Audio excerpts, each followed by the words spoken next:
오늘 제가 시간이 될지 모르겠는데 설교를 짧게 요약해서 두 편 할까 합니다. 왜냐하면 살펴볼 부분이 많은데, 그래서 첫 번째 부분이 잘 맞춰지면 두 번째 부분도 역시 핵심적인 것을 나눠서 이렇게 좀 살펴볼까 합니다. 오늘 첫 번째는 우리 오전 시간에 이어서 회복과 부흥을 위한 중보기도의 성격을 계속 살펴보겠습니다. 제가 오전에 회복과 부흥을 위한 중보기도는 우리의 처지를 인식하고 하나님 앞에서 우리의 죄를 회개하고 하나님의 긍휼을 의지하고 서서 하나님의 약속을 붙잡고 그 약속이 이루어지도록 하나님께 간구하는 것이다 라고 말씀드렸고요. 그렇게 하면서 우리는 그 일에 우리의 전체를 건다 이렇게 나눴습니다.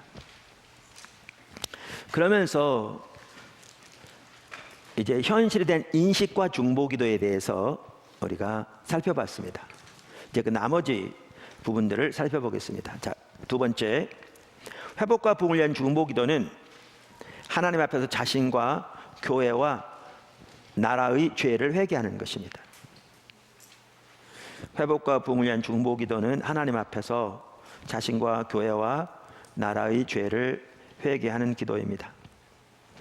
우리가 오전에 살펴본 것처럼 회복과 부흥을 위한 중보기도는 현실에 대한 인식으로부터 시작됩니다.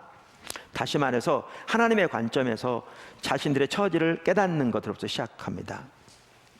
자신들의 처지를 깨달은 그들은 자신들이 처해 있는 상황이 자기 조상들로부터 자기와 자기 백성들이 하나님을 떠났기 때문에 하나님의 징계와 심판이 그들에게 임해서 그렇게 되었다는 사실을 압니다. 그래서 그들은 하나님 앞에 나아가 자기와 자기 백성들의 죄를 회개합니다. 이게 성경에 나오는 하나님의 사람들이 드렸던 기도입니다. 느헤미야의 경우도 보십시오. 우리가 오전에도 느헤미야의 경우를 잘 살펴봤습니다. 그래서 느헤미야의 경우에는 하나님의 이름으로 일컫는 하나님의 도성 예루살렘과 하나님의 언약의 백성인 이스라엘이 처해 있는 상황을 인식하고 금식하며 기도로 나가게 되었는데, 그가 기도하며 사는 내용이 뭡니까? 바로 그것이 자기와 자식 조상들이 하나님을 떠난 거로 그들에게 하나님의 심판이 임해서 그렇게 됐다는 사실을 인식하고 하나님께 회개하는 기도로 나갑니다.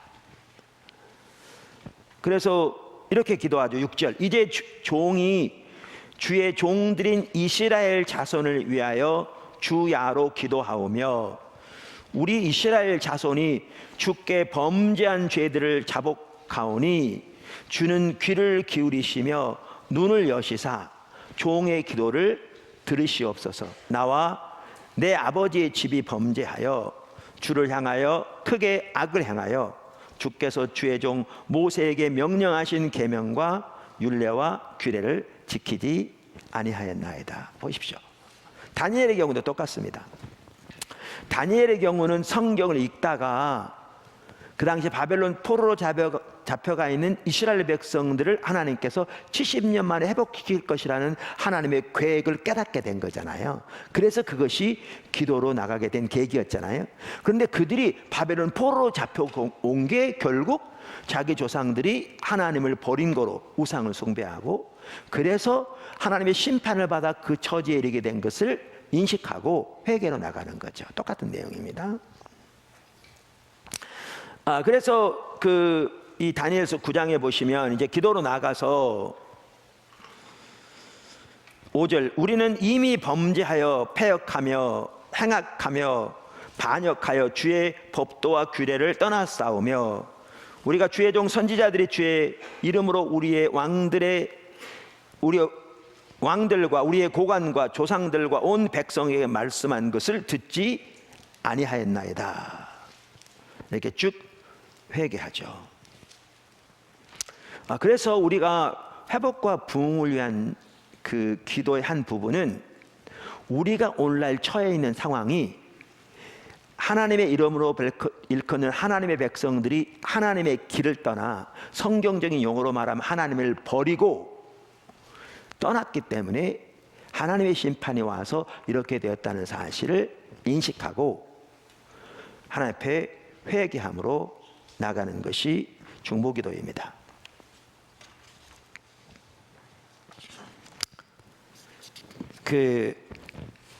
제가 아까 5절에 살펴봤기 때문에 지금 길게 안 하려고 하는데, 이 부분을 자 보세요.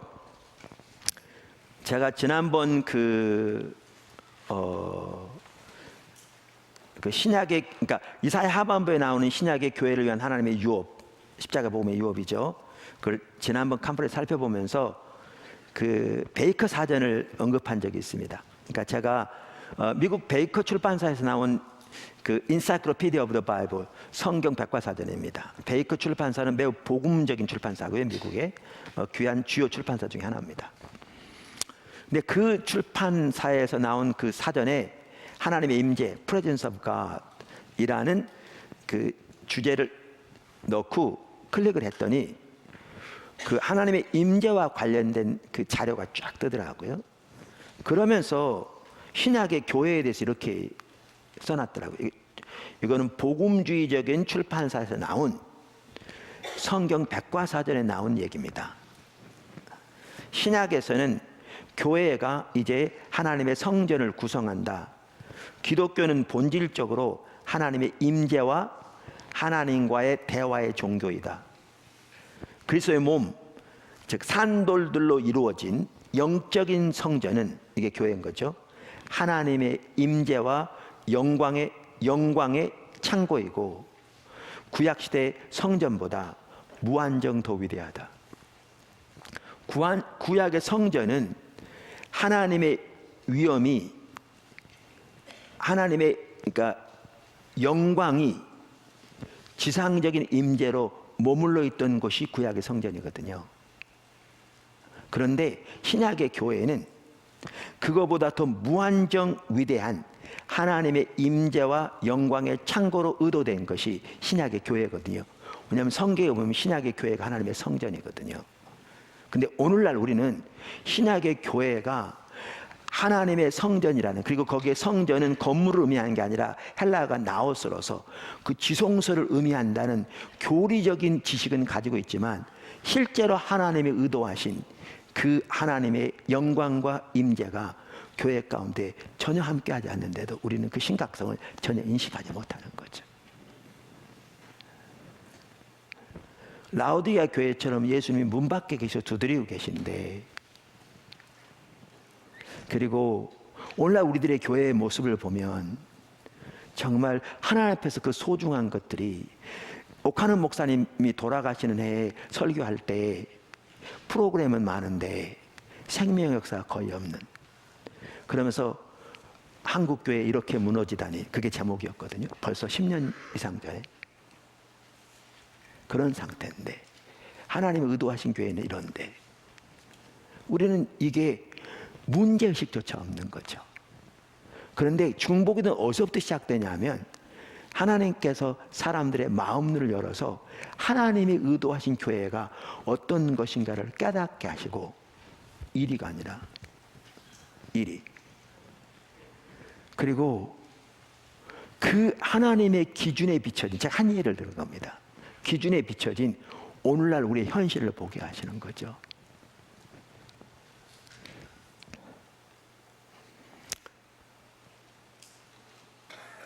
성경의 교회는 그리스도의 몸으로서 성도들은 그 몸에 지체들죠. 그래서 유기적으로 연결되어 있습니다. 연락하고 상합하여 머리로부터 모두가. 그래야 하나님의 생명의 마음 거르죠. 고린도 교회에 보면 성도들끼리 서로 싸워서 안 믿는 재판장 앞에 가서 재판하는 경우도 있었고, 은사를 남용하는 사람도 있었고, 심지어 자기 의붓어머니를 데리고, 그러니까 자기 아버지 아내라고 돼 있으니까 아마 의붓어머니 같아요. 그러니까 새어머니거나 아버지가 돌아가신 것 같고요. 그런 의붓어머니를 데리고 살면서 그걸 자유라고 주장하는 사람도 있었고, 그리고 성들도 죽으면 끝이라고, 어차피 사는 동안에 캐세라사를 살으라고 주장하고, 그래서 사도 바울이 고린도 교회에 편지하면서 그 문제를 하나하나 다루잖아요. 근데 그 많은 문제 중에 무슨 문제를 가장 많이 다루는 줄 아세요? 분파의 문제를. 왜? 교회가 분리되고 나눠지면 몸이 있는데, 조각은 다 있는데 목은 목대로 끊어져 있고 팔은 팔대로 다 끊어져 있고 팔은 팔대로 끊어져 있으면 그거는 시체 덩어리지 살아있는 몸은 아니거든요. 그만큼 그리스도 안에서 하나 되는 것이 중요하기에 그토록 강력하게 그 부분을 말하고 있는데, 오늘날의 교회는 산산조각 났을 만큼 교회 내에 분파 없는 교회가 거의 없고 나눠져 있지 않는 교회가 거의 없거든요. 근데 우리는 그 심각성을 전혀 인식하지도 못하고 있거든요.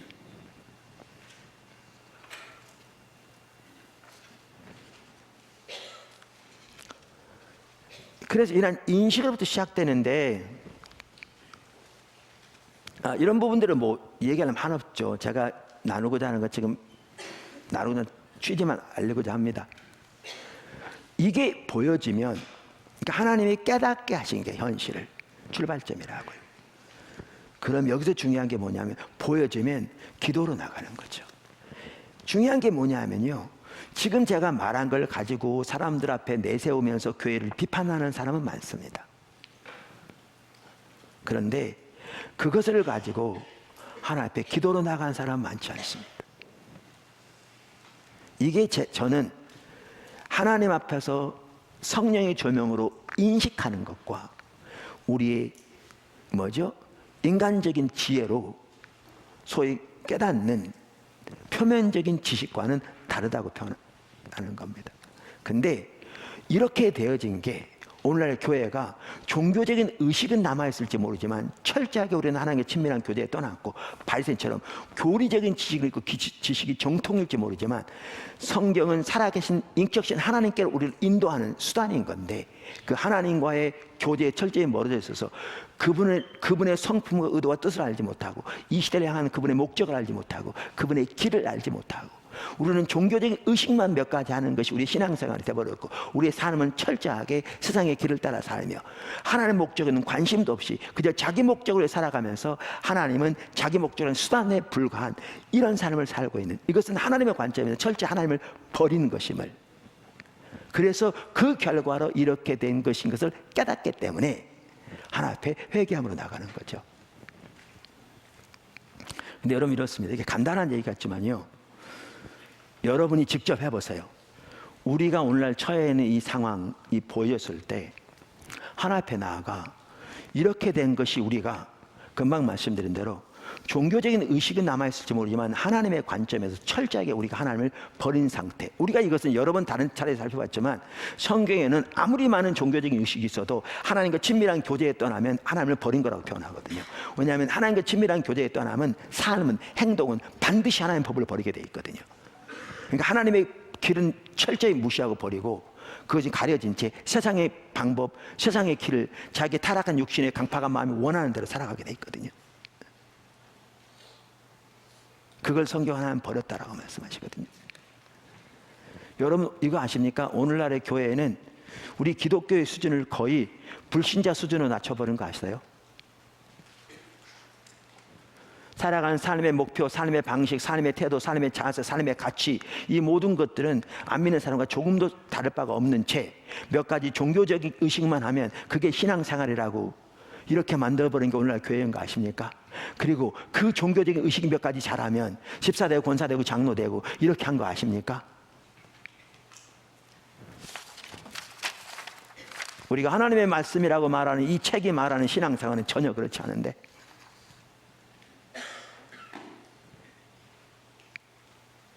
근데 그렇게 해버렸으면서도 그렇게 심각하게 잘못됐다는 사실을 전혀 인식하지도 못하고 있는 거 아십니까?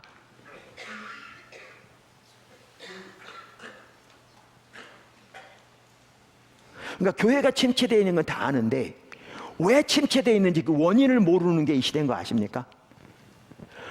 왜 침체되는지 모르기 때문에 해결책이 뭔지를 모르고 있는 게 이 시대인 줄 아십니까?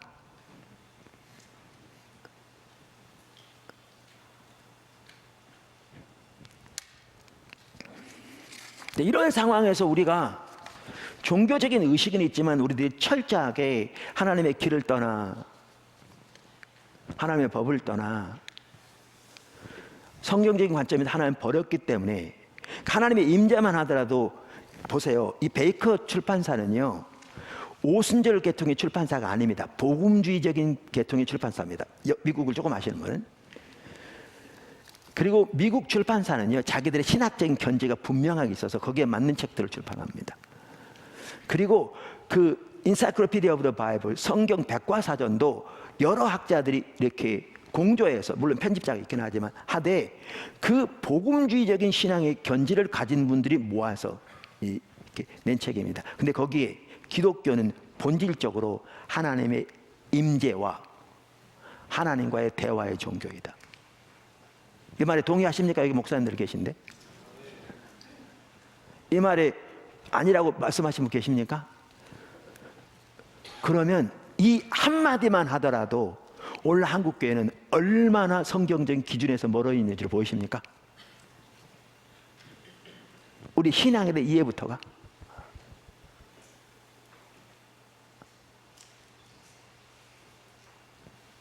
이 한마디만 하더라도.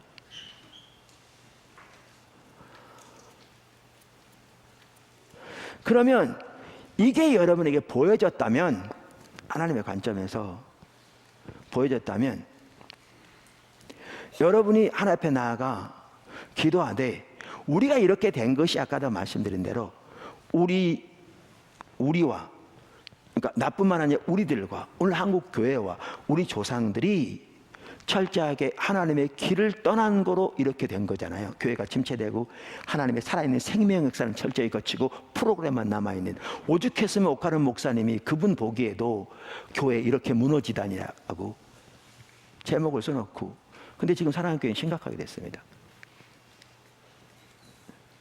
근데 이것은 그 교회만의 문제는 사실 아닙니다.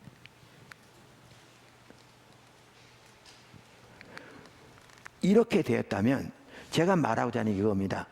이렇게 된 것이 우리의 죄로 인한 것임을 인식하고 하나님 앞에 나아가 우리들의 죄를 회개함으로 나가 보십시오. 그렇게 나가는 게 기도인데요, 여러분 해보십시오. 놀라운 하나님의 마음이 부어질 겁니다. 해보세요. 정말 놀라운 하나님의 마음이 부어질 겁니다. 여러분에게. 이론적으로 생각하지 마시고요, 해보세요. 하나님의 마음이 부어질 거고요, 이 시대를 보신 하나님의 마음을 더 알게 될 것이고요, 하나님의 관점이 더 보여질 것이고요, 우리가 하나님을 얼마나 떠났는가가 더 선명히 비춰질 것이고요, 영적인 분별력이 더 열려질 것이고요. 이 회개가 매우 중요합니다.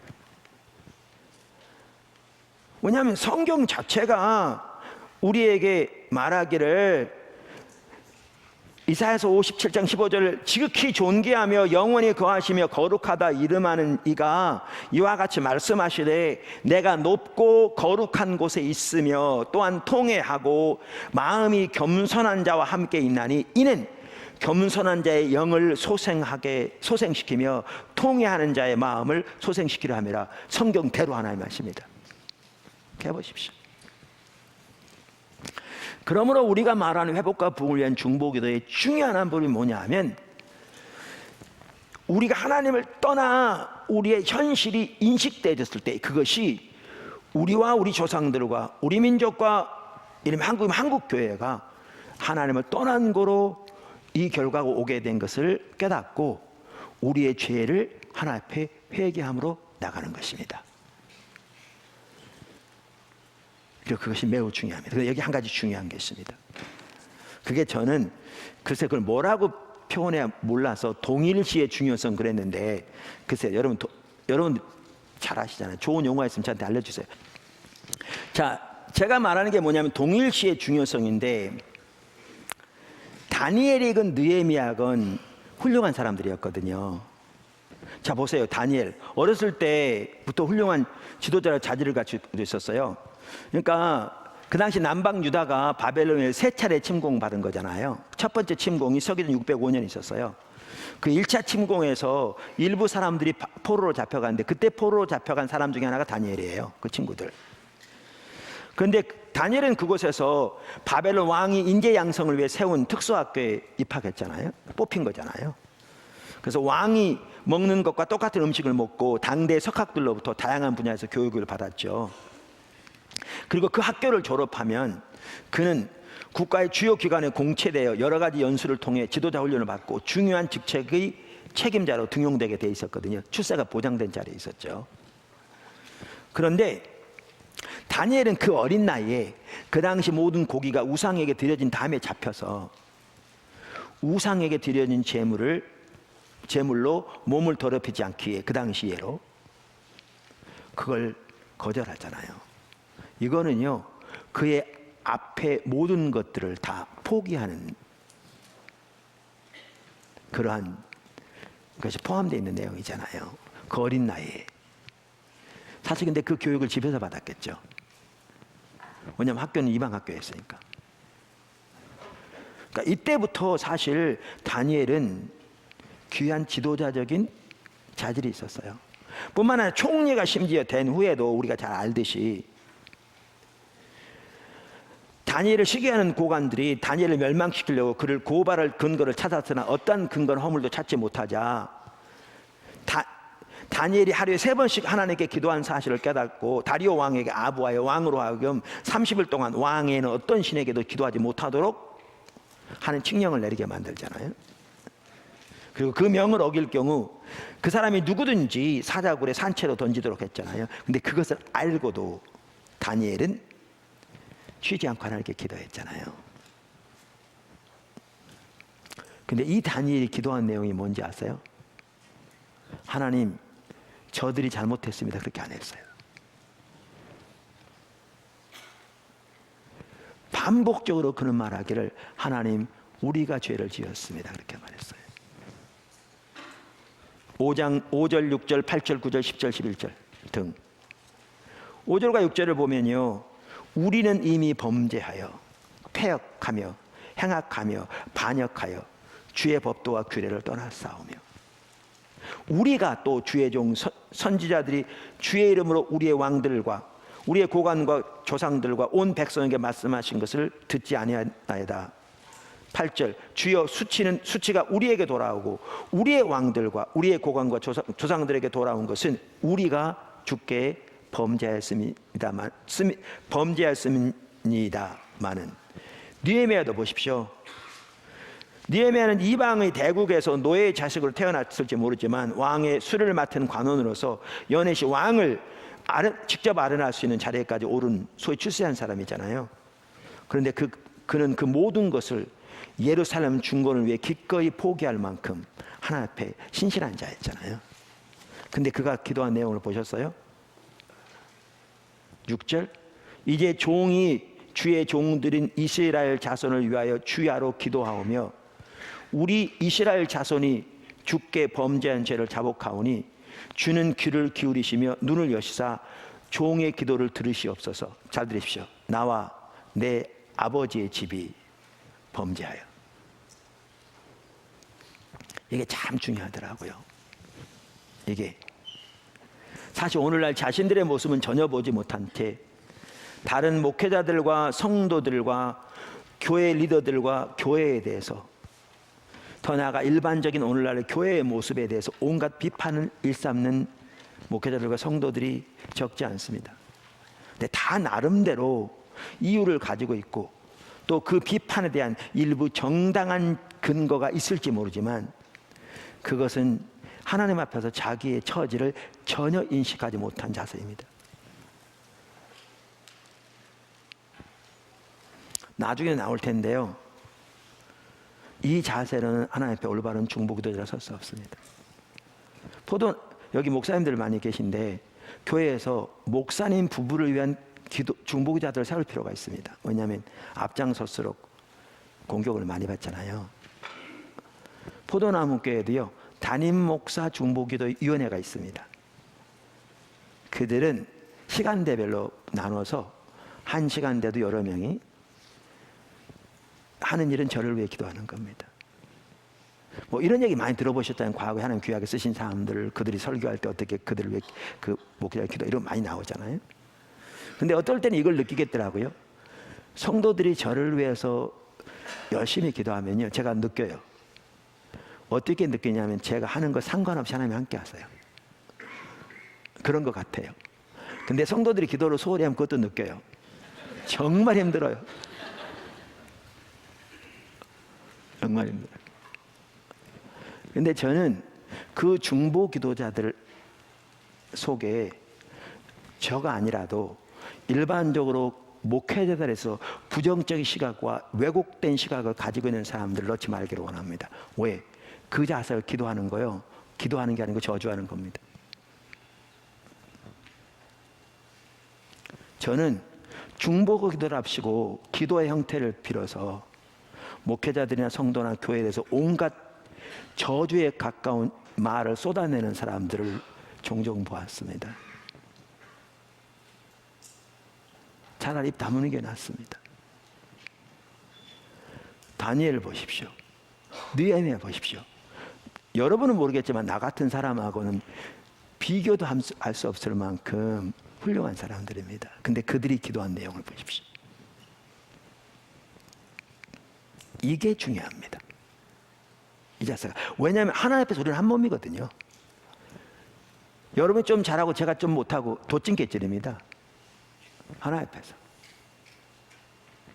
그리고 여러분의 자녀가 뭐 4명, 5명인데 저는 아들이 3입니다만 두 애는 잘하는데 하나가 매우 잘못한다. 마음이 많이 아프죠. 그런데 한 명만 잘해도 부모의 마음이 아픈데 진정한 부모의 마음을 안다면 잘한 2명이 제가 문제입니다. 그렇게 합니까?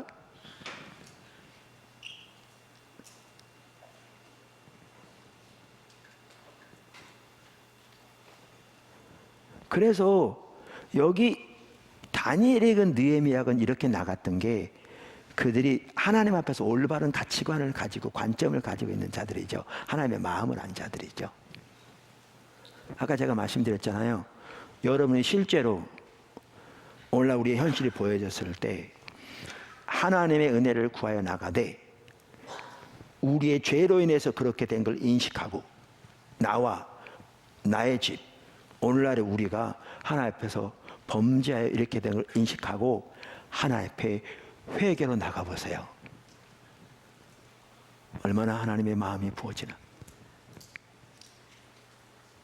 그런 사람이 필요합니다. 오늘날. 나중에 모세의 기도를 보면 더 선명하게 볼 수 있습니다.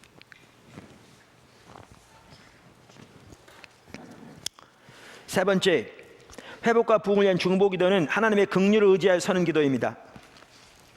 아멘. 회복과 부흥을 위한 중보 기도는 하나님의 긍휼을 의지하여 서는 기도입니다. 그러니까 회복과 부흥을 위한 중보 기도는 현실의 인식으로부터 시작합니다. 하나님 앞에서, 그리고 그것은 자신과 교회와 나라의 죄를 회개하는 것으로 이어집니다. 그런데 여기 아주 중요한 게 있습니다. 회복과 부흥을 위한 기도는 거기에 머물지 않습니다. 거기서 더 나아가 하나님의 긍휼을 의지하여 섭니다. 자, 보십시오. 하나님 앞에서 우리의 처지를 인식하고 우리의 죄를 회개하는 것 매우 중요합니다. 그런데 우리의 눈이 우리의 죄와 그에 따른 회개에만 머물러 있으면 그것은 자칫 파괴적인 자성이 되기 쉽습니다. 아주 중요합니다.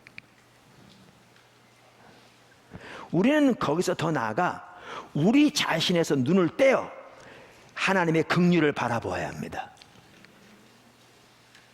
이게 회복과 부흥을 위한 중보 기도일 뿐만 아니고 이게 십자가의 복음입니다. 아까 다니엘의 기도를 보십시오. 나머지 부분을 설명했으니까 그렇게 회개함으로 나갑니다. 그러면 17절을 보실래요? 이렇게 말합니다. 그러하온즉 우리 하나님이여 지금 주의 종의 기도와 간구를 들으시고 주를 위하여 주의 얼굴빛을 주의 황폐한 성소에 비추시옵소서. 사실 이 말은 매우 중요한 말입니다. 근데 나중에 살펴보겠습니다. 주를 위하여 주의 얼굴빛을 주의 황폐한 성소에 비추시옵소서. 제가 처음 교회 개척할 때 하나님이 중보기도를 집중적으로 저를 세우셨거든요. 근데 그때 제가 이 기도로 나가지 않았다면 제가 여기 없을 겁니다. 왜냐하면 핵심적인 하나님의 인도가 그 기도 시간을 통해서 주어진 게 많았기 때문에요. 그때 제가 어떻게 보기만 해도 제 마음이 너무나 이렇게 마음이 가고, 그래서 제가 그걸 누가 미술을 잘해가지고 예쁘게 이렇게 써놨길래 써달라고 그래서 제 앞에 걸어놨던 구절이 바로 이 부분입니다. 주 자신을 위하여 주의 얼굴빛을 주의 황폐한 성소에 비추시옵소서. 이게 하나님의 질투와 관련된 부분입니다.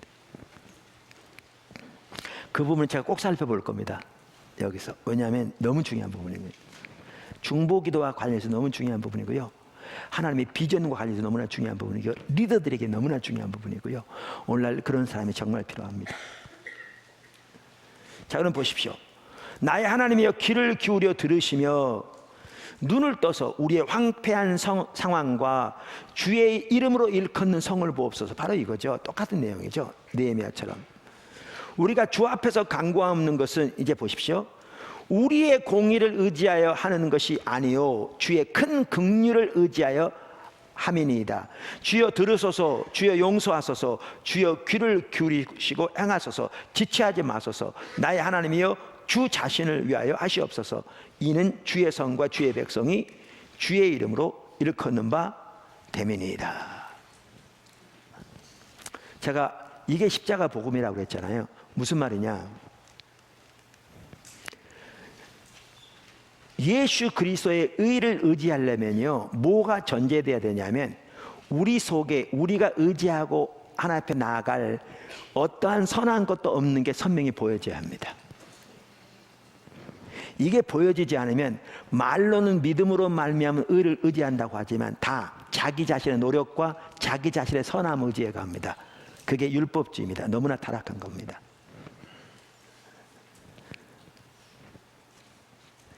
그래서 자기 자신 속에 어떠한 선한 것도 없는, 보세요. 부흥의 첫 번째 단계가 뭐라고요? 그 시대마다, 로이드 존슨 목사님 아까 말씀 보면 그 시대마다 자기들이 라오디아 교회처럼 벌거벗었다, 아무것도 없다는 사실을 깨닫게 되었다는 거죠. 하나님만 아는 데 있어서, 주님의 영광의 임재가 함께 하는 데 있어서 등. 자, 그리고 이렇게 자기 속에 어떠한 선한 것도 없는 것이 보여질 때 그것이 어디로 연결되느냐? 회개로 연결됩니다.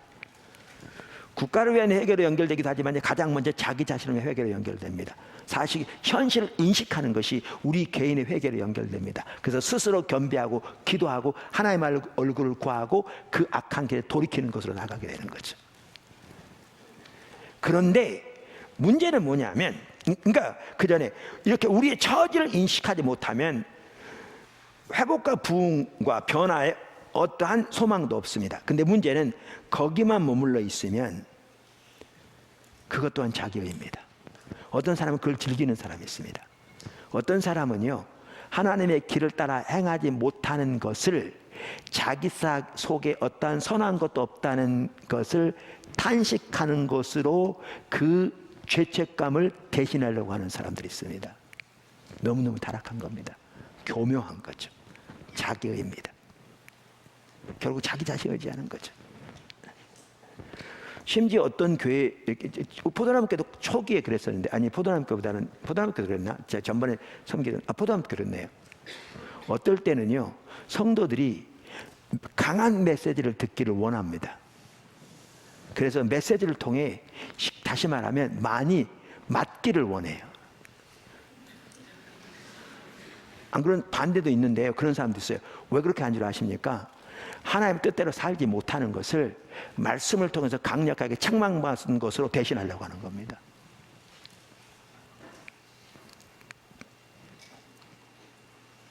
그래서 저 같은 경우에는 어떨 때 그런 게 보여질 때가 있었습니다. 그래서 일부러 그때는 메시지를 강하게 안 했습니다.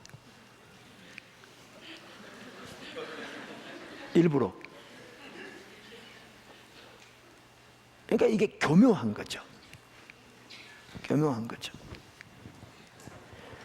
근데 문제는 뭐냐? 아까도 말한 대로 자기 속에 어떤 선한 것도 없어서, 그래서 그것이 회개로 이르는, 근데 거기만 머물러 있으면 그게 파괴적인 자성이 되는 거죠. 나는 아무것도 못해. 나는 어차피 쓸모없는 사람이야.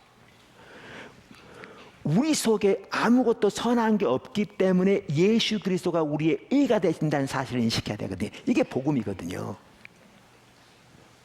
그래서 자기 속에 어떠한 선한 것도 없음을 인식하고 자기를 의지하려는 모든 노력을 철저히 버리고 배설물처럼, 그리고 우리의 눈을 들어 그러기에 예수 그리스도가 우리의 의로움이 되신다는 사실을 인식하고 예수 그리스도의 의만을 의지하여 서는 게 복음이거든요. 그게 복음이죠. 그게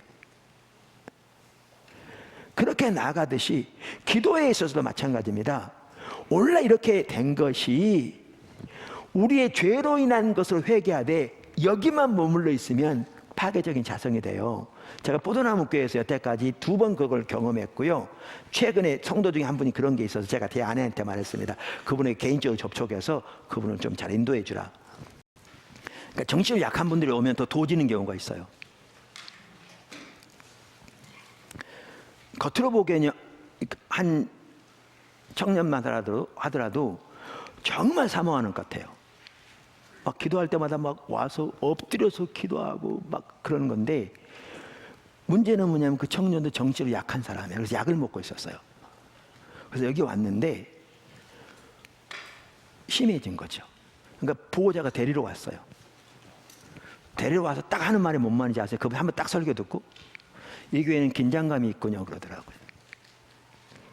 왜 긴장감이 있느냐면 우리의 처지가 이런 상태고, 그래서 하나님의 은혜가 절실하게 필요하기 때문에 주의 도움을 구하고, 우리 신앙만 하도 하나님을 아는 게 가장 핵심이어서 하나님을 알기 위해 갈급함이 우리에게 있는 게 우리의 올바른 신앙의 자세잖아요. 이게 없다면 우리 신앙 병들어 있는 거잖아요. 그러니까 긴장감 있는 게 너무나 당연한 거죠. 근데 정신적으로 약한 사람은 긴장감을 견디지 못하는 거죠. 그러니까 도지는 거죠. 근데 문제는 거기에 뭐가 필요하냐면 이게 필요한 거죠. 자기 연약함만 보고 엎드려 있기만 하는 거죠. 그러니까 도지는 거죠. 뭐 해야 되는데요? 자기에게서, 그러니까 회개하고 돌이키되 눈을 들어 그러기에 예수가 의가 되시며 능력이 되시며 지혜가 되시며 거룩함이 되신다는 사실을 인식하고 그분을 의지하여 서야 되는데요. 요게 안 되어지면 정신이 약한 사람들이 도지는 거죠.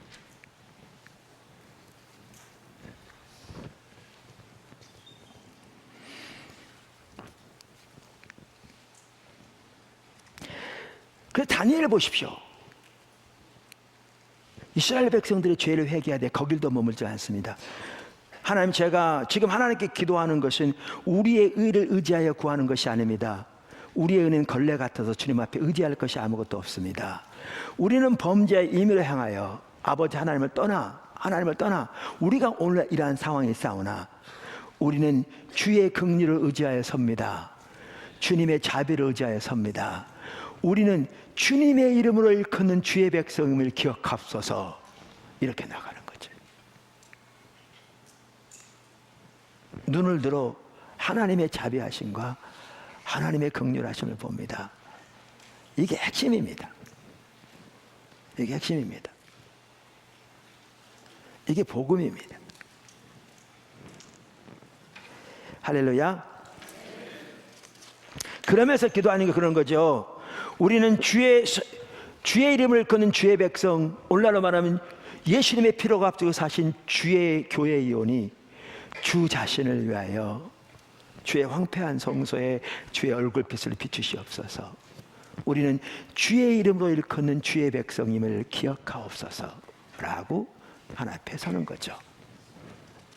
할렐루야. 마지막으로 네 번째, 회복과 부흥을 위한 중보기도는 하나님의 약속을 붙잡고 그 약속이 이루어지도록 하나님께 간구하는 것입니다. 이건 이미 나왔었죠, 그렇죠? 그래서 회복과 부흥을 위한 중보기도는 하나님의 약속을 붙잡고 그 약속이 이루어지도록 기도하는 것입니다. 그래서 하나님께 그 약속을 상기시키는 자들이라 이미 살펴보았습니다. 그러니까 성경에 나오는 사람들이요 다 하나님의 약속을 붙잡고 기도했습니다. 보시면 아까 느헤미야의 경우를 보시죠. 1장 8절에 그렇게 회개하고 서면서 8절 옛적에 주께서 주의 종 모세에게 명령하여 이르시되, 그러면서 하나님의 말씀을 붙들고 나가죠. 그러면서 9절 하신 말씀을 청하건대 기억하옵소서, 상기시키는 거죠. 이들은 주께서 일찍이 큰 권능과 강한 손으로 구속하신 주의 종들이요 주의 백성입니다. 항상 이렇습니다. 정말 중요한 말이죠. 모세도 마찬가지입니다. 출애굽기 32장에 보면 11절부터 13절을 보시면 주의 종 아브라함과 이삭과 이스라엘을 기억하소서. 똑같습니다. 주께서 그들을 위하여 주를 가리켜 맹세하여 이르시기를 내가 너희의 자손을 하늘의 별처럼 많게 하고 내가 허락한 이 온 땅을 너희 자손에게 주어 영원한 기업이 되게 하리라 하셨나이다. 약속을 붙들고 조금 더 솔로몬의 경우를 좀 살펴보려고 합니다. 그렇고요, 엘리야의 경우도 마찬가지고 다니엘의 경우도 마찬가지고 시몬의 경우도 마찬가지고 안나의 경우도 마찬가지고 아까 그들이 뭘 붙들고 기도했다고요? 이스라엘 위로를 기다리는 자라, 예루살렘의 속량을 기다리는 자라 그랬잖아요. 근데 이렇더라고요. 여기 파수꾼에 대해서 아주 볼 수 있는 좋은 구절이 있거든요. 자, 여기 아까 말한 그 예루살렘의 속량, 이스라엘 위로 다 같은 말인데요. 제가 어제 페트라 주석 읽어드렸죠. 다시 한번 읽어볼게요. 오늘 아침이구나. 이렇게 돼 있거든요. 예루살렘의 구속함을 바라는 모든 사람에게 이거에 대해서 말하면서 이 구절은 사가랴가 이스라엘 속량 1장 68절을 노래하고 시므온이 이스라엘 위로 25절을 기다린 것과 같은 맥락에서 이해될 수 있으며, 자 보십시오. 이사야서 52장 9절에 나타난 메시아의 예루살렘 구원에 대한 대망의 연장선상에서 이해된다. 사실 구속은 예수께서 이루실 실적 구원 개념을 나타내는 말이다. 그러면서 이 배후에 어떤 구절이 있다고 아까 얘기했냐면 이사야서 52장 9절이라고 했거든요.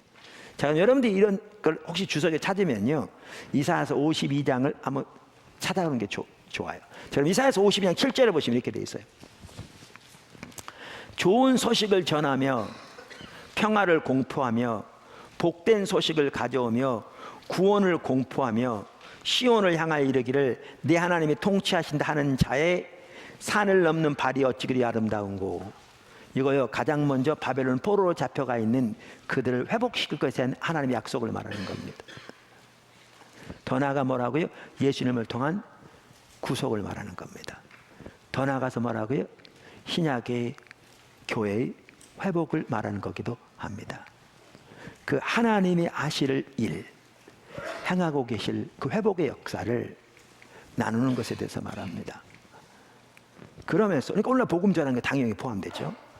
그러면서 8절을 보십시오. 내 파수꾼의 소리로다. 여기도 파수꾼이 나옵니다. 아까 62장에 나오는 것과 똑같습니다. 그들이 소리를 높여 일제히 노래하니.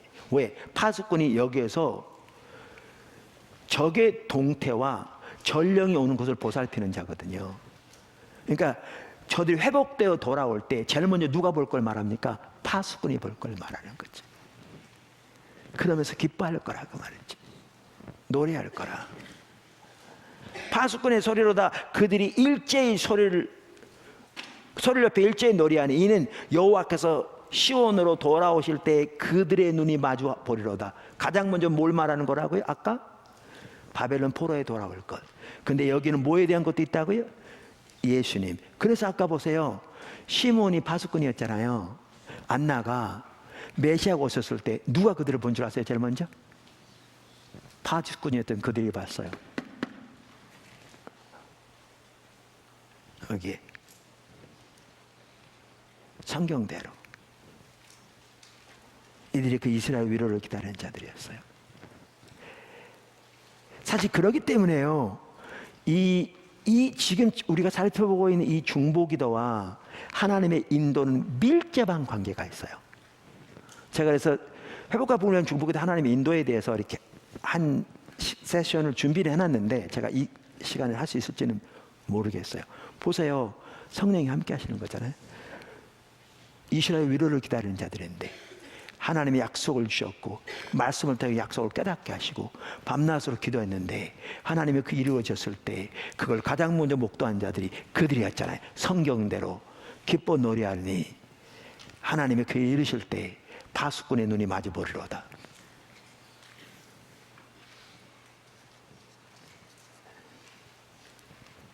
헤브라디스 부흥, 제가 주일날 그 설교했는데요, 덩컨 캠벨 목사를 통해서 놀라웠게 하나님 쓰신 거거든요. 그랬더니 어떤 성도가 덩컨 캠벨 목사가 헤브라디스 부흥에 대해서 얘기한 그 당시 카나다 교회에 가서 간증한 내용을 어디서 구했는지 우리 교회 밴드에 올려놨더라고요. 그 일부 밴드에다가. 근데 그 주인공을 쓰임 받았던 덩컨 캠벨 목사도요, 바로 그 부흥을 위해 기도했던 두 할머니 얘기를 언급해요. 이분이 80세가 넘었는데 시스터즈였는데 둘이, 한 사람은 시각장애인이었어요. 근데 그들이 부흥을 위해 기도했고요. 그럴 때 하나님이 덩컨 캠벨 목사를 보내서 집회를 인도하실 것을 말씀하셨고요. 그래서 목사님을 통해서 요청이 갔는데 오지 못할 상황이 왔는데 그때부터 하나님이 강력하게 역사하셨어요. 어마어마한 부흥이 헤브라디 제도에 1950년대에 임했어요.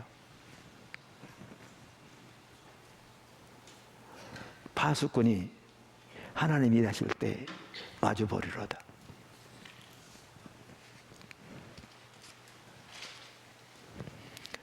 박용규 박사님이 쓴 세계 부흥운동사 그 책에 보면 그 시스터즈의 사진이 있어요. 거기도 그 두 분이 부흥의 핵심적인 역할을 한 것을 말하고 있어요.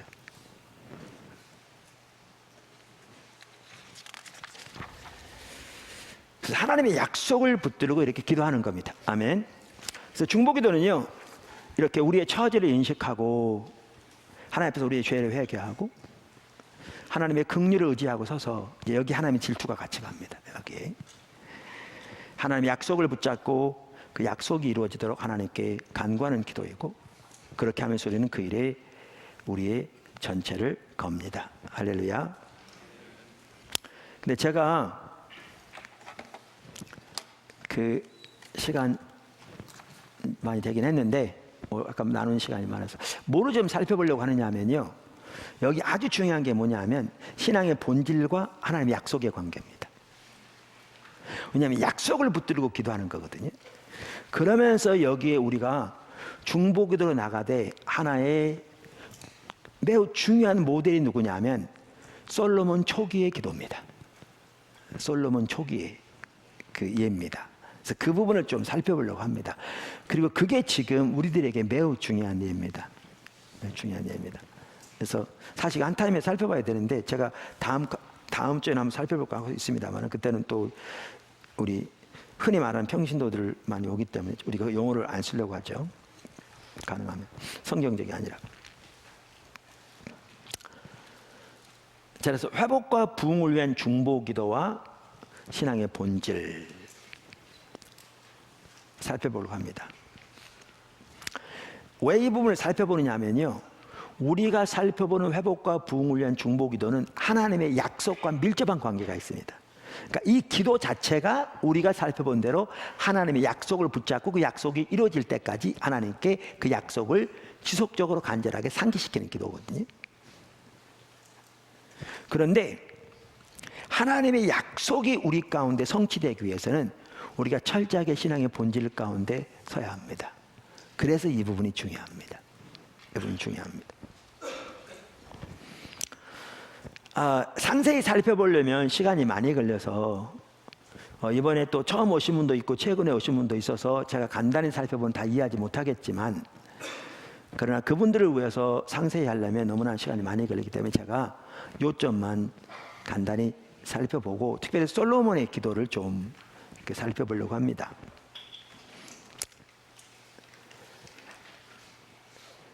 제가 2주 전인가 화요 모임에서 이 부분을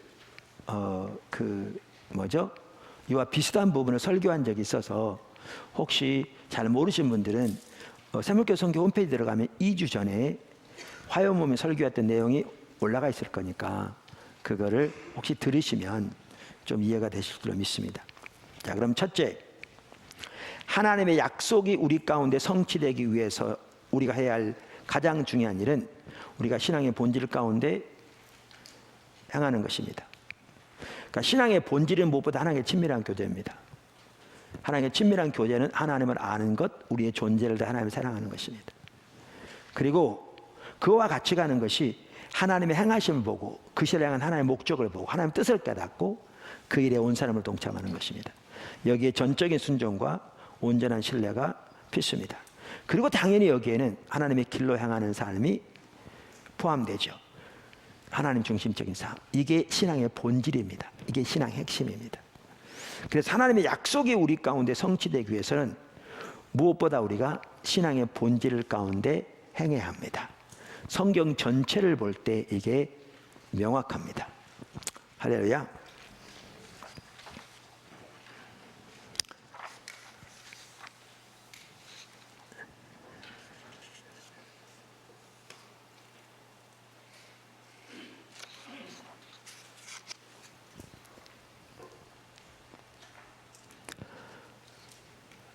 그래서 제가 이 부분을 거기에도 아마 기록해 놓았을 겁니다. 그 십자가 복음의 유업. 그래서 이렇게 교정판이 나왔으니까 관심 있는 보시라고 제가 말씀드렸습니다. 십자가 복음의 유업하고요, 하나님을 찾는 삶은 세트와 같습니다. 앞으로 제가 이 중보기도에 대해서 다시 정리해 나오면 이 세 개가 세트입니다. 그래서 이렇게 주님을 추구하고 나가면 정말 놀라운 하나님의 은혜를 개인적으로 교회적으로 경험하게 될 겁니다. 정말 놀라웠게 이 하나님의 부흥과도 관련된 너무나 중요한 부분이라고 생각합니다. 그래서 제가 거기에 써놓은 게 뭐냐 하면 여러 성경 구절들을 보아도 명확한데 특별히 뭐를 다뤘냐면 하나님이 다윗 왕조에게 주신 언약을 다뤘습니다. 그러니까 하나님이 다윗 왕조에게 주신 언약이 어디에 나오냐면요, 사무엘하 7장에 나옵니다. 이게 똑같은 게 역대상 17장에 나옵니다. 여기 평택대학교 교수님인데 유인종 교수님이라고, 그분이 미국에서 공부하시고요, 아주 공부 많이 하시고 귀한 교수님입니다. 그분이 사무엘하 7장에 나오는 7장 1절 17절에 나오는 그 다윗에게 주신 언약에 대해서 이렇게 얘기하시더라고요. 이 언약은 다윗 왕조에 관한 신학적 헌장과 같다. 이 언약으로 인하여 다윗은 하나님의 아들이 되고 야훼는 다윗의 하나님이 된다. 이스라엘에게 적용됐던 아들이라는 용어는 이제 다윗에게 적용된다. 그리하여 다윗 언약은 이스라엘과 맺었던 시내산 언약의 구조에 놓이게 된다. 성경 봐도 그게 명확하거든요. 야훼와 이스라엘이 맺었던 모세 언약은 이제 야훼와 다윗의 언약으로 변경되면서 다윗 왕조는 이스라엘을 짊어지게 된다. 이렇게 연장되는 거죠. 북방 이스라엘은 흩어져 버리고요.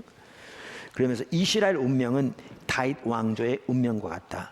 그런데 제가 지금 요약해서 간단히 말씀드리면 하나님이 다윗의 후손으로부터 왕조를 세우시고 다윗의 가문과 다윗의 나라를 영원히 보존하시고 그 왕위를 영원히 지키실 것이며 그 나라와 가문에 영원한 평강을 주시겠다는 게 언약의 핵심입니다. 그리고 그 언약과 같이 가는 게 뭐냐면 성전을 짓는 겁니다.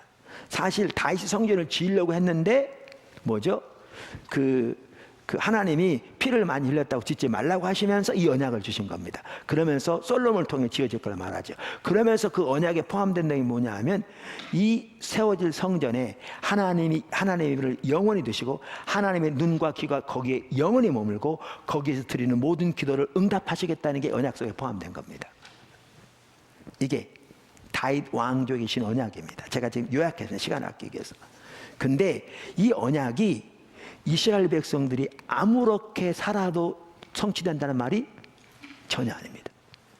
이 언약이 반복적으로 나오는 게 뭐냐면 이스라엘 백성들이 신앙의 본질 가운데 행할 때 성취되게 되어 있습니다. 성경의 모든 언약은 신앙의 본질 가운데 거할 때 성취되게 되어 있습니다. 원래 많은 사람들이 잘못 이해하는데요. 예를 들면 율법은 1.1에 틀림없이 천지는 없어지나 다 이루실 거라고 그랬잖아요. 성경에 보면 하나님의 뜻과 경륜이 나옵니다.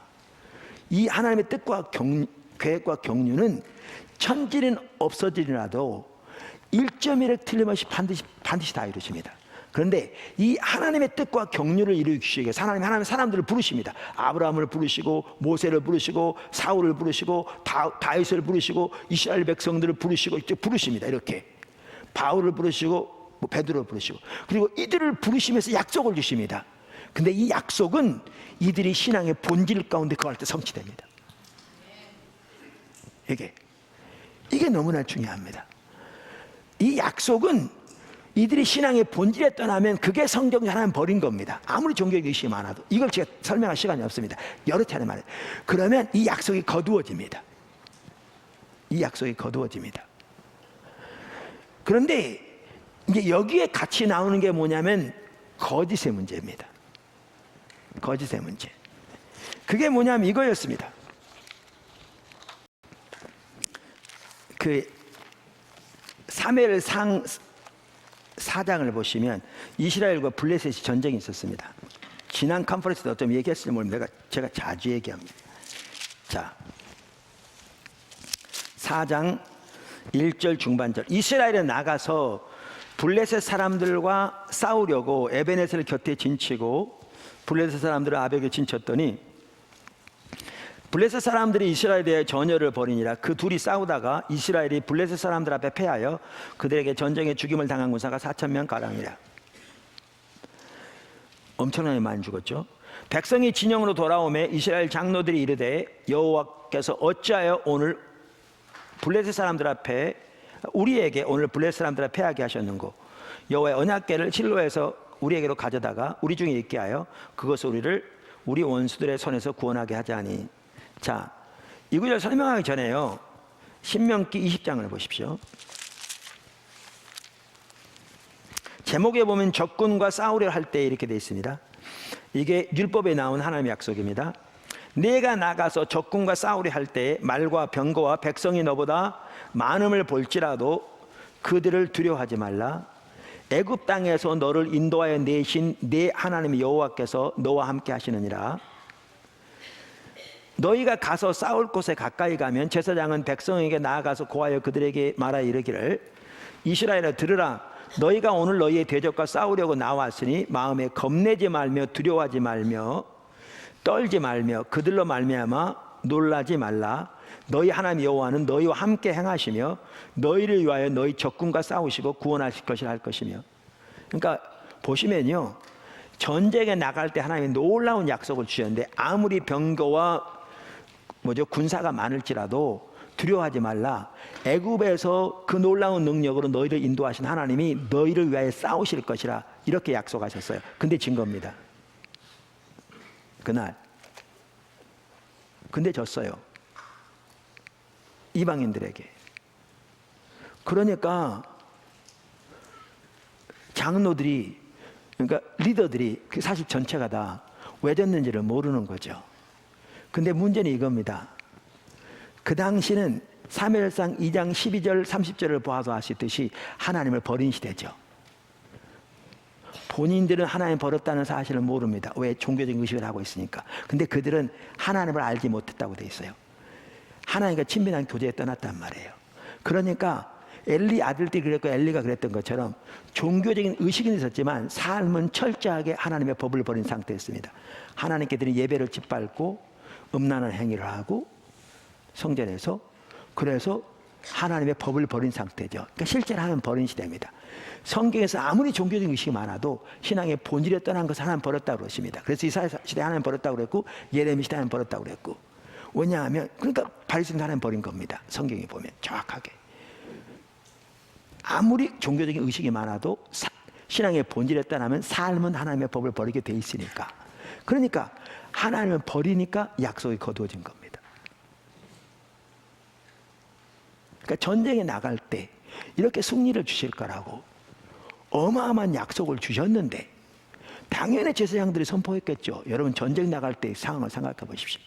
근데 진 겁니다.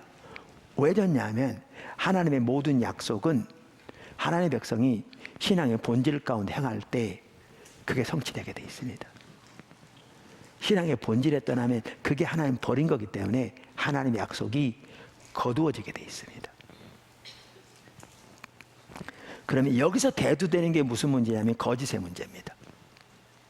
거짓의 문제. 예레미야서에 보면 뭐가 나오냐면요, 성경 찾아보면 선지자들은 거짓을 예언하고 제사장들은 자기 권력으로 다스리고 백성들은 그것을 좋아하니 또 이게 어떻게 되겠냐.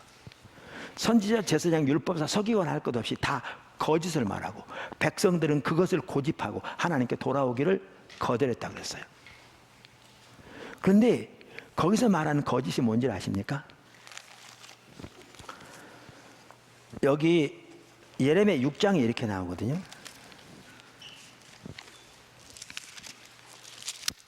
주여 사랑합니다.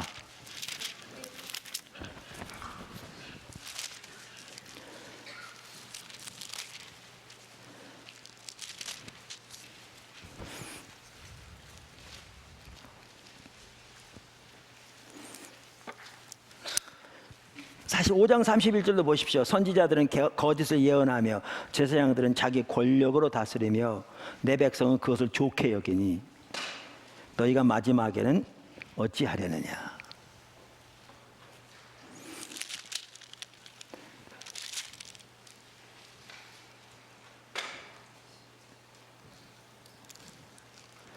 그 다음에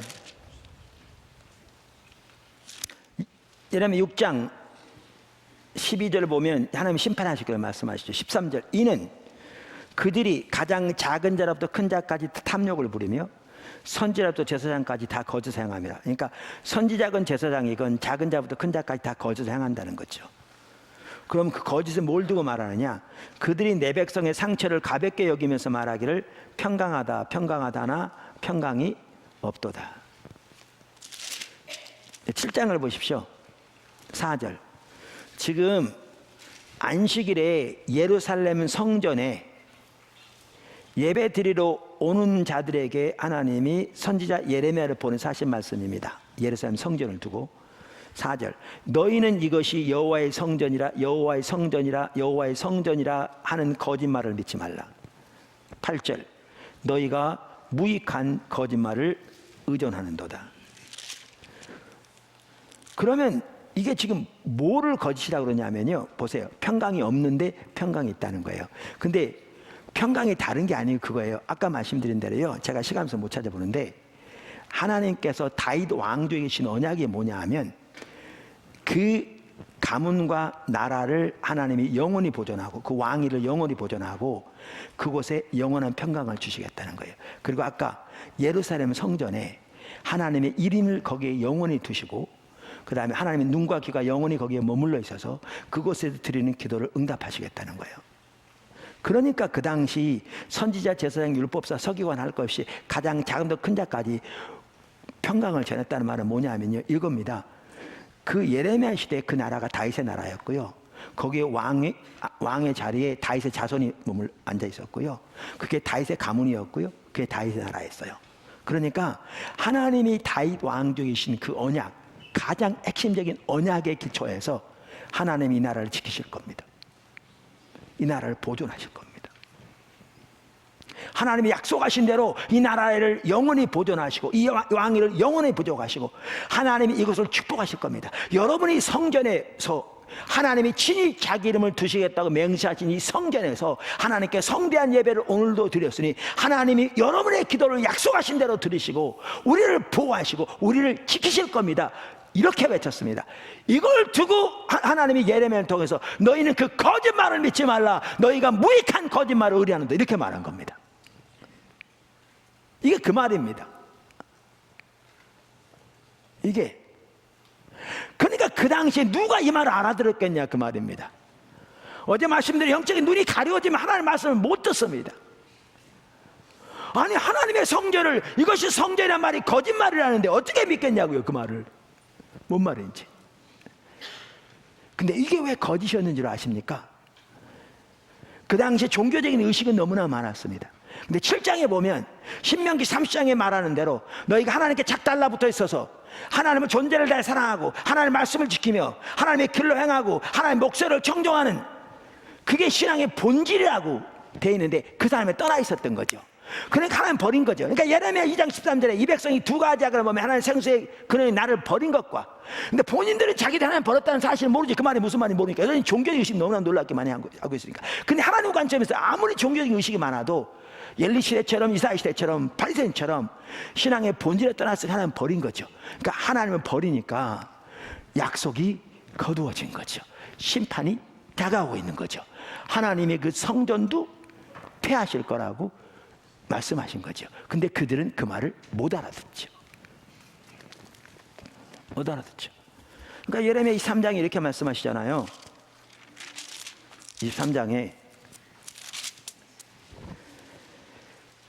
16절, 만군의 여호와께서 이같이 말씀하시는 너희에게 예언하는 선지자들의 말을 듣지 말라. 그들은 너희에게 헛된 것을 가르치나니 그들이 말한 묵시는 자기 마음으로 말미암은 것이로 여호와 입으로 나온 것이 아니라, 항상 그들이 나를 멸시하는 자들에게, 하나님 버린다는 말과 멸시한다는 말 같은 뜻입니다. 이사야 1장 4절을 보시죠. 똑같습니다. 같은 뜻입니다. 나를 멸시하는 자들에게 이르기를 너희가 평안하리라 여호와의 말씀이라 하며, 또 자기 마음에 완악한 대로 행하는 모든 사람에게 이르기를 하나님의 길을 버리고 자기 마음에 완악한 대로 세상의 방법을 따라 사는 자들에게 이르기를, 그 뜻입니다. 재앙이 너에게 임하리 아니하리라 하였느니라. 누가 여호와의 회의에 참여하여 그 말을 알아들었으며 누가 귀를 기울여 그 말을 들었느냐. 21절, 이 선지자들 내가 보내지 아니하였어도 다름질하며 내가 그들에게 이르지 아니하였어도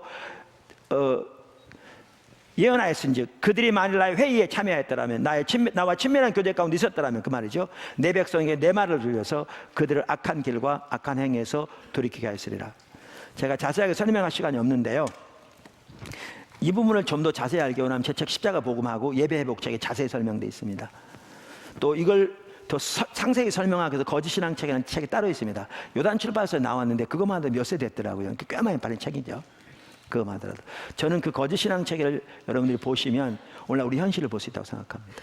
그리고 영적 분별력이라는 책이 따로 있는데 그 책이 이렇게 교정돼 최근에 다시 나왔습니다. 그러니까 수정한 건 전혀 없고요, 교정해가지고 활자 같은 거 다시 나왔습니다.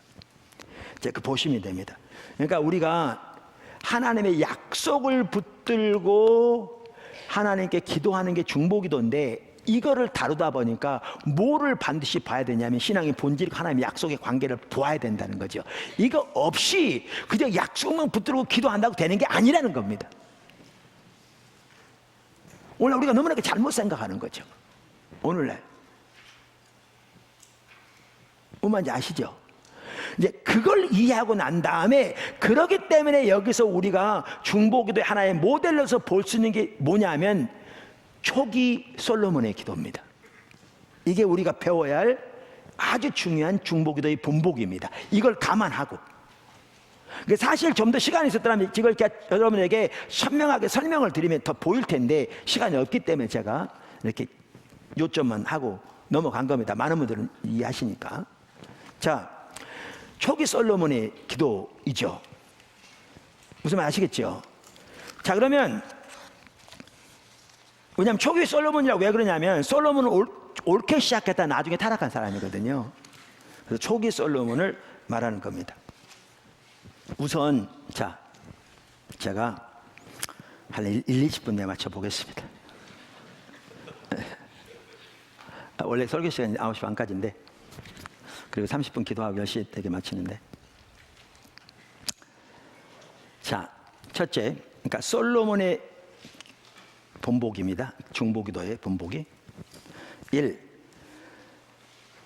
솔로몬의 기도는 회복과 부흥을 위한 중보기도의 한 대표적인 예입니다. 그러니까 역대하 6장에 보면 솔로몬이 성전을 완성하고 그 성전을 봉헌하면서 하나님께 드린 기도가 있거든요. 근데 이 솔로몬의 기도가 중보기도의 본보기입니다. 그러니까 뭘 보면 아느냐면 이겁니다. 구약 성경에서 하나님의 부흥과 관련해서 가장 중요한 구절이라고 할 수 있는 구절이 역대하 7장 14절이라고 했잖아요. 이건 사실 제가 한 게 아니고요, 여러 학자들이 하는 말입니다. 근데 저도 정확하게 동의합니다. 거기에 역대하 7장 14절은 뭐라고 돼 있어요? 이렇게 돼 있죠. 하나님의 백성 하나님 떠난 심판이 왔을 때라도, 그래서 여러 나라 흩어졌을 때라도 뭐라고 돼 있냐면, 내 이름으로 일컫는 내 백성이 어제 살펴본 대로 스스로 겸비하고, 그 다음 뭐요? 기도하고 하나님 얼굴을 구하고 그 악한 길에서 떠나면 내가 하늘에서 듣고 그들의 죄를 사하고 그 땅을 고칠지라. 근데 여기에 하나 들어간 게 뭐예요? 기도하고잖아요. 그래서 이 하나님, 그러니까 하나님의 부흥이 우리에게 오기 위해서 하나님의 때에 오는데, 하나님의 때가 됐을 때 기도하는 자들 세우신다고 그랬잖아요. 또 우리 예비 단계가 있다고 그랬잖아요. 근데 그 예비 단계에서 일어날 것을 가장 잘 요약해놨다고 해도 과언이 아닙니다. 근데 그 중에 하나가 뭐예요? 기도하고입니다.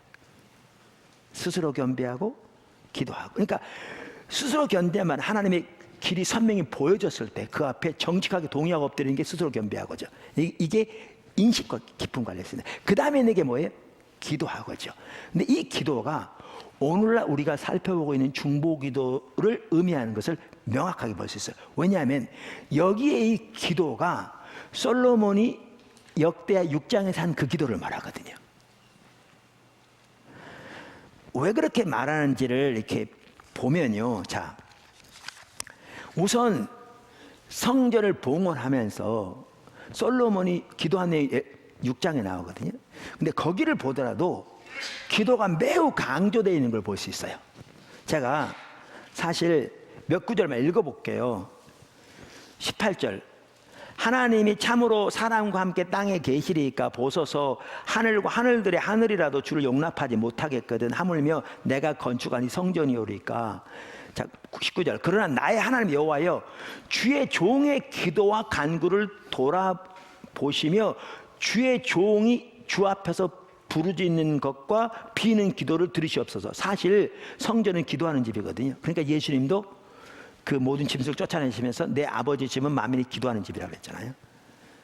그러면서 20절, 주께서 전에 말씀하시기를 내 이름을 거기에 두리라 하신 곳 이 성전을 향하여 주의 눈이 주야로 보시오며 종이 이곳을 향하여 비는 기도를 들으소서. 21절, 주의 종과 주의 백성 이스라엘이 이곳을 향하여 기도할 때 주는 간구함을 들으시되 주께서 계신 곳 하늘에서 들으시고 들으시사 사하여 주옵소서. 24절, 만일 주의 백성 이스라엘이 주께 범죄하여 적국 앞에 패하게 되므로 주의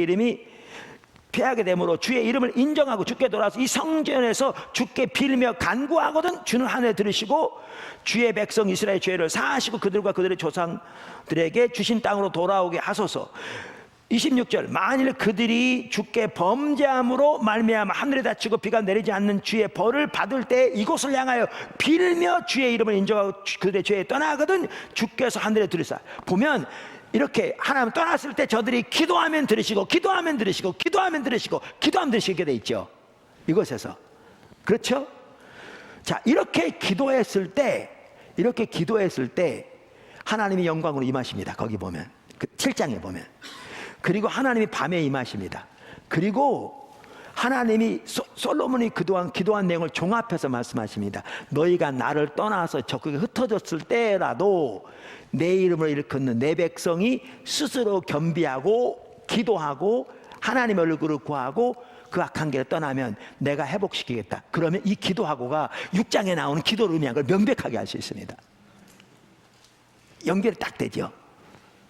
그래서 이 6장에 나오는 이 기도가 우리가 살펴보고 있는 바로 중보기도입니다. 그러니까 회복과 부흥을 위한 길을 가장 잘 요약하고 있는 구약적인 성경이 역대하 7장 14절인데 거기에 말하는 기도가 바로 솔로몬이 6장에서 말하고 있는 7장 14절의 기도가 솔로몬이 6장에서 하고 있는 그 기도를 의미하는 거라는 거죠. 그러니까 이게 우리가 지금 살펴보고 있는 회복과 부흥을 위한 기도의 모델인 걸 볼 수 있습니다. 연결은 명확합니다. 재론의 여지가 없습니다. 이해하시죠? 자, 그러면 이 솔로몬의 기도를 살펴볼 필요가 있습니다. 그래야 뭘 보냐면 우리가 어떻게 기도해야 할 바를 봅니다. 특별히 뭐와 관련 살펴보냐면 어떻게 신앙의 본질과 하나님의 약속과 관련이 있고 이 토대 위에서 어떻게 기도할 건가를 지금 살펴보는 겁니다. 그래서 지금 이 부분을 먼저 살펴봐야 돼서 제가 그냥 간단히라도 언급한 겁니다. 이해하시죠? 자, 그러면 이제 이렇습니다. 지금 하나씩 빨리 살펴볼 텐데, 두 번째 솔로몬 이제 기도 이제 들어갑니다. 본격적으로.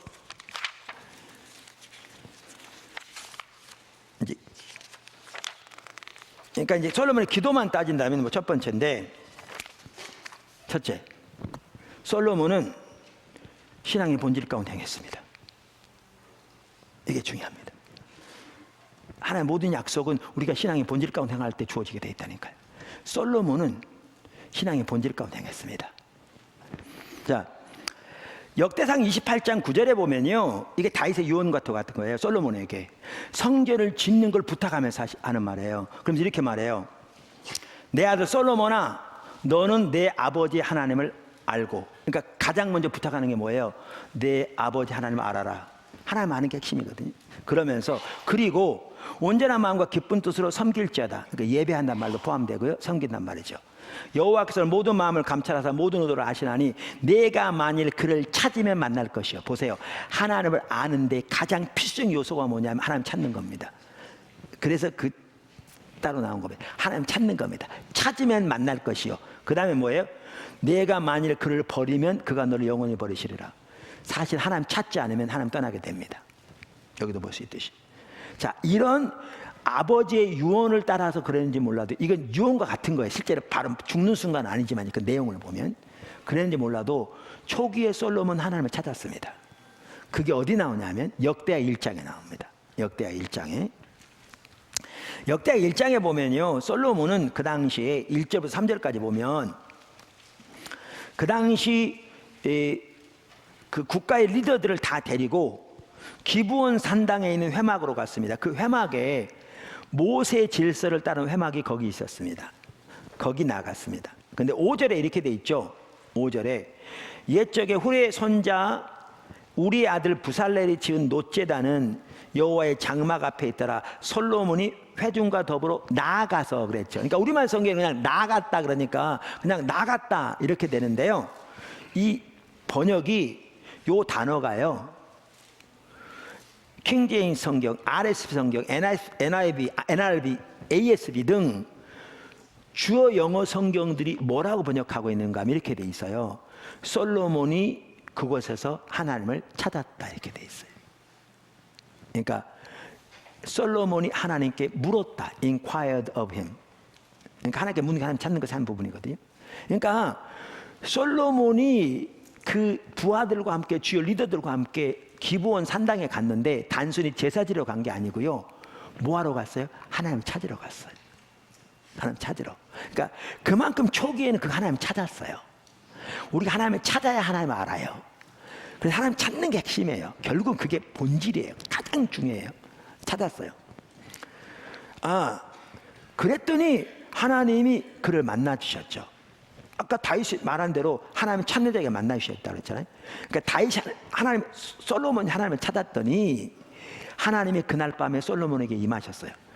천만의 번제를 드렸는데 많은 사람들은 그래서 1천 번제 그래가지고 거기에 초점이 있어요. 그러니까 너무나 우리는 이렇게 신앙이 옆으로 가 있어요. 근데 천마리 드린 게 초점이 아니고요, 하나님 찾는 게 초점이에요. 솔로몬 그 당시 엄청난 부가 주어졌는데 천마리 드린 건 당연한 거죠. 100억대 재산을 가진 사람이 특별한 날 하나님 헌금하면서 5만 원 해보세요. 여러분도 웃잖아요. 그 말이 안 되는 거죠. 그러니까 천마리 드린 건 당연했어요. 근데 핵심은 그게 아니었어요. 뭐가 핵심이었냐? 하나님 찾는 게 문제였어요. 핵심이었어요. 그랬더니 주님이 그날 밤에 만나 주신 거예요. 찾아오신 거예요. 그래서 우리가 잘 아는 대로 주님이 찾아오셔서 솔로몬에게 백지수표를 주세요. 네가 원하는 건 내가 다 줄게 그러신 거죠. 네게 구하라. 제가 가끔 말하는 대로 제가 여러분이 백지수표 줘봐야 별 의미 없어요. 왜냐하면 제 능력이 한계가 있으니까. 근데 하나님이 여러분에게 백지수표 준다면 차원이 다르죠. 자, 하나님이 여러분에게 백지수표 줬으면 뭐라고 쓰시겠어요? 다 주겠대. 그분이. 오늘 밤에 하나님이 여러분에게 백지수표를 주신다면 뭘 구하시겠어요?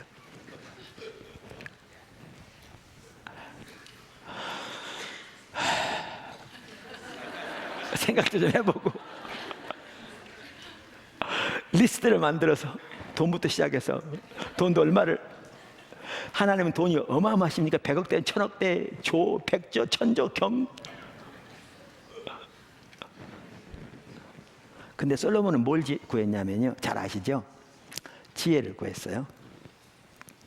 그때 또 요즘 또 목회자들 그래, 솔로몬이 지혜를 구했더니 하나님이 지혜뿐만 아니라 부귀와 영화와 장수도 주셨습니다. 우리가 지혜를 구하면 하나님이 지혜에 더해서 이 많은 것들을 주십니다. 그러니까 이제 속이 시커먼 거죠. 결국 어디에 초점이 있냐면 장수, 부귀, 영화에 있는데 지혜를 구했더니 주신다고 그러니까 이제 지혜를 구하는 거죠. 그런 사람이 부귀와 장수와 영화도. 정말 성경을 왜곡되게 해석하는 경우가 많아요. 근데 솔로몬이 지혜를 구한 건 전혀 그게 아니었어요.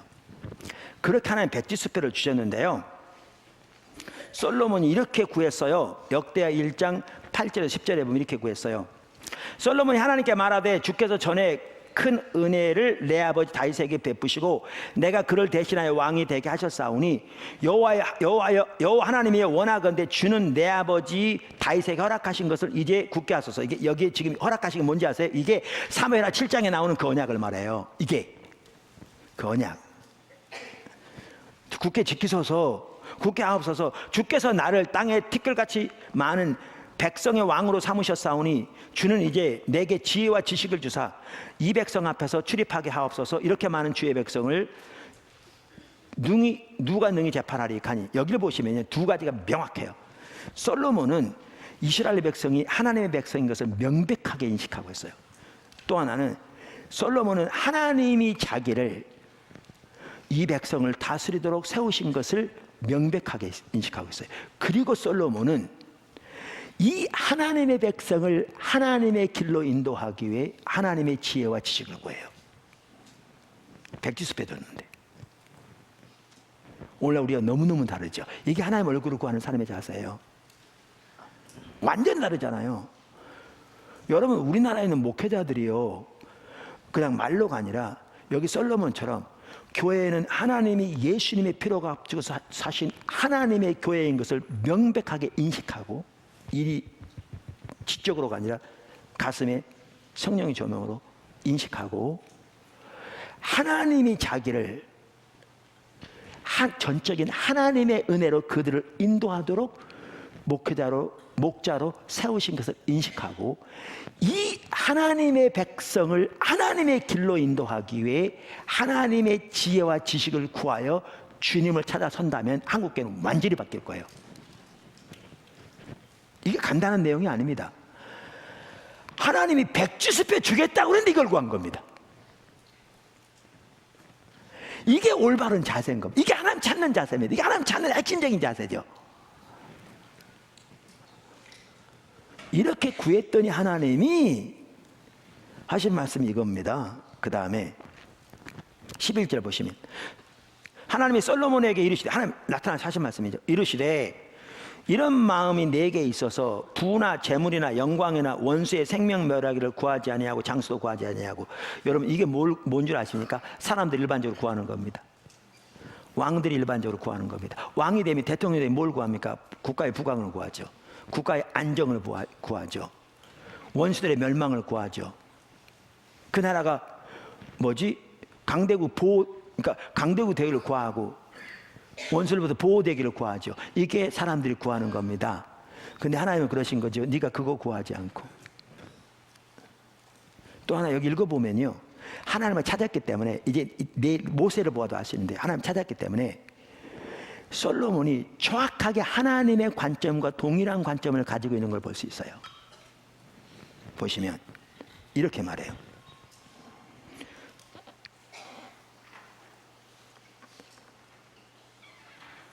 구하지 아니하고 오직 내가 내게 다스리게 한 내 백성을 재판하기 위하여 지혜와 지식을 구하였으니, 여기에 보면 이들이 하나님의 백성이고 하나님이 그를 세운 것을 명확하게 말하고 똑같은 얘기죠. 구하였으니 그러므로 내가 네게 지혜와 지식을 주고 더불어 이제 주시겠다는 거죠. 자, 보세요. 이게 너무나 당연한 것 같지만요, 절대 당연하지 않아요. 제가 여기서 꼭 살펴보려고 하는 게 모세의 기도를 살펴볼 텐데요, 모세와 그 당시 아론은 극명하게 구분되는 걸 볼 수 있어요. 지금 솔로몬이 가지고 있는 자세가 절대 당연하지 않아요.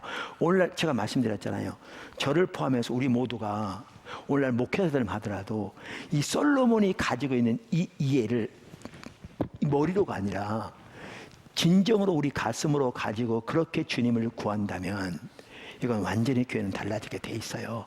근데 우리는 말로는 그렇게 할지 몰라도 실제는 전혀 그렇게 안 해요. 대부분은 완전히 달라요. 근데 솔로몬은 왜 옳은 이해를 가지고 있었느냐? 주님을 찾았기 때문에. 그러니까 이걸 보면 솔로몬은 하나님과 신앙의 본질 가운데 동의하는 삶을 살았어요. 이게 중보기도에서 핵심이에요.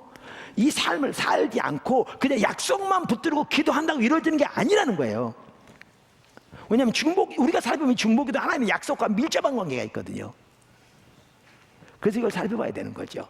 그래서 솔로몬은 신앙의 본질 가운데 행했어요. 그 다음에 두 번째, 솔로몬은 하나님의 모든 일에 동참했어요. 이게 왜 중요하냐면 아까 다윗 때부터 하나님이 다윗 왕족에게 놀라운 언약을 주시고 그 한 핵심이 뭐였어요? 성전이었어요. 그래서 다윗이 성전을 지으려고 했는데 하나님 못 짓게 하시고 솔로몬이 짓게 하셨잖아요. 그래서 아까 보면 역대하 30장만 하더라도 그 리더들 다 모아놓고 성전 짓는 걸 부탁해요. 그러면서도 신앙의 본질 가운데 그들에게 서도록 명령해요, 다윗이. 그러면 솔로몬에게 동일한 걸 명령해요. 그러면 성전 짓으라는 거죠. 그래서 솔로몬이 성전 짓는 일을 힘썼어요. 이 말은 그저 성전 짓다 그런 게 아니라 모름이 아니냐면 하나님이 다윗 왕조를 세우시고 아까 우리 살펴본 대로 이제 다윗 왕조가 이스라엘 운명을 짊어지게 되고 하나님의 역사를 이루어 가시고 그것에 이 하나님의 성전이 세워지는 게 중요한 건데 하나님의 목적을 위해 그 시대 하고 계신 일을 말하는 거죠. 이 일에 솔로몬이 온 삶으로 동참한 삶을 살았어요. 이게요, 같이 가야 돼요. 이게 솔로몬의 기도는 여기서 나온 거예요. 이렇게 신앙의 본질 가운데 주님을 추구하는 가운데 하나님의 그 신앙한 하나님의 목적에 온 삶으로 동참하면서 살되 이 삶을 살면서 여기에 나오는 하나님의 약속을 붙들고 기도한 거예요. 이게 역대하 6장에 나오는 그의 기도예요. 그리고 하나님은 그 기도를 들으시고 영광을 임하세요. 그 세 번째는 뭐겠어요? 그리고 솔로몬은 하나님의 약속을 붙잡고 기도했어요. 6장의 기도를 잠깐 보시면요, 15절에 이렇게 말해요. 주께서 주의 종 내 아버지 다윗에게 허락하신 말씀을 지키시되. 이게 뭔지 아세요? 아까 계속 똑같은 내용이에요. 그 바탕에 뭐가 있냐면 사무엘하 7장, 역대상 17장에 나오는 하나님이 다윗 왕조에 주신 그 언약을 가리켜요. 그 언약을 말하면서 하나님 이제 그 언약을 지키소서, 하나님 이제 그 언약대로 행하소서, 하나님은 그 언약을 이루소서, 이렇게 기도하고 있는 거예요. 이렇게 지키시되 주의 입으로 말씀하신 것을 손으로 이루심이 오늘과 같으니이다. 이스라엘 하나님 여호와여, 주께서 주의 종 내 아버지 다윗에게 말씀하시기를, 보세요, 내 자손이 그들의 행위를 삼가서 내가 내 앞에서 행한 것 같이 내 율법대로 행하기만 하면, 신앙이 본질과 쓸 거 말하죠, 내게로부터 나와서 이스라엘 왕위에 앉을 사람이 내 앞에서 끊어지지 아니하라 하셨사오니. 이게 언약의 핵심 한 부분이거든요. 이제 다윗을 위하여 그 허락하신 말씀을 지키시옵소서. 그런즉 이스라엘 하나님 여호와여, 원하건대 주는 주의 종 다윗에게 허락하신 말씀을 확실하게 하옵소서. 그리고 20절에 뭐라고 나온 줄 아세요? 주께서 전에 말씀하시기를 내 이름을 거기에 두리라 하신 곳 이 성전을 향하여 주의 눈이 주야로 보시오며 주의 종이 이곳에 향하여 비는 기도를 들으소서. 이렇게 기도했어요. 그랬더니 하나님의 영광으로 그곳에 임하신 거예요. 그 약속대로. 그 약속대로. 그러니까 이거였어요. 이스라엘 백성들이 솔로몬처럼 계속해서 신앙의 본질 가운데서 행하면서 그 시대를 향한 하나님의 목적에 동참하면서 이 하나님께서 다윗 왕조의 집 언약을 붙들고 그렇게 기도했더라면요, 하나님의 약속 그대로 지속적으로 이루어졌을 거예요. 근데 예레미야 시대는 어떻게 됐는데요? 삶은 철저히 하나님 버린 상태에 있으면서 이 언약만 붙들고 기도한 거죠.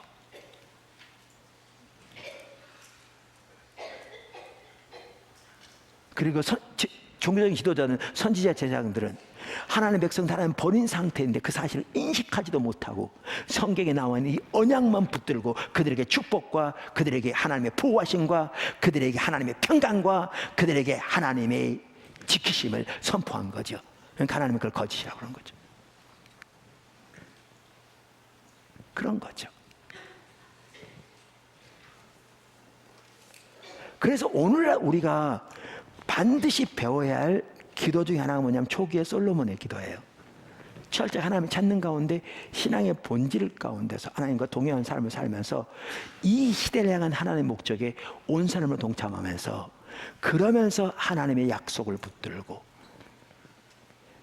하나님께서 우리에게 보이신 하나님의 약속, 성경에 지금 하나님의 시대에 하신 하나님의 약속 등등 하나님의 약속을 붙들고 기도할 때 하나님이 솔로몬의 기도를 응답하신 것처럼 응답하시죠.